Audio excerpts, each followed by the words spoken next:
So starting off with Discord, if you can't find the game overlay in your activity settings, that's because you're in the wrong spot. So I was trying to get the Discord bubbles to show up, and I was having a lot of issues that I couldn't figure out what I was doing wrong. So one of the issues, if you can't find your game overlay here, gaming overlay, what you need to do is open up Discord on Google, on whatever search engine you have, go to the Discord site, and then download Discord onto your computer. Then once you've downloaded it and set it up, once you've done that, click on Discord on your actual desktop, and it should open up.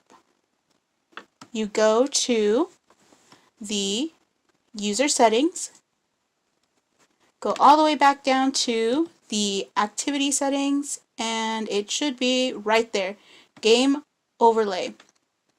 So if that wasn't showing up, that's the reason you couldn't find it, because you were looking in the website instead of the actual app to find it. So the other issue I was having while setting up the bubbles was with streamkit overlay. I'd go to the site,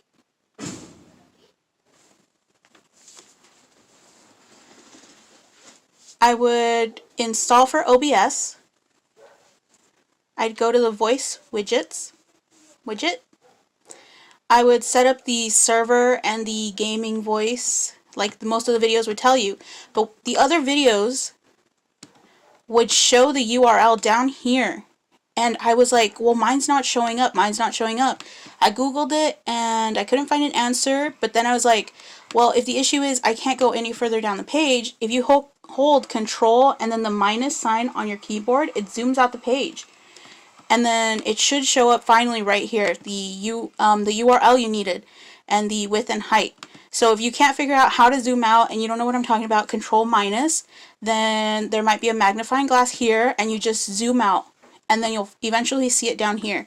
And if not, the easiest solution would be how to zoom out in a URL website. And yeah, those were the two things. I couldn't figure out what I was doing wrong for the bubbles to show up and stuff. And those should fix the issues if you're trying to set up the bubbles. If you want me to do a video showing me actually setting up the Discord bubbles and all that, let me know in the comments below. And I really hope this helped, because it took me a while to figure out how to set these things up.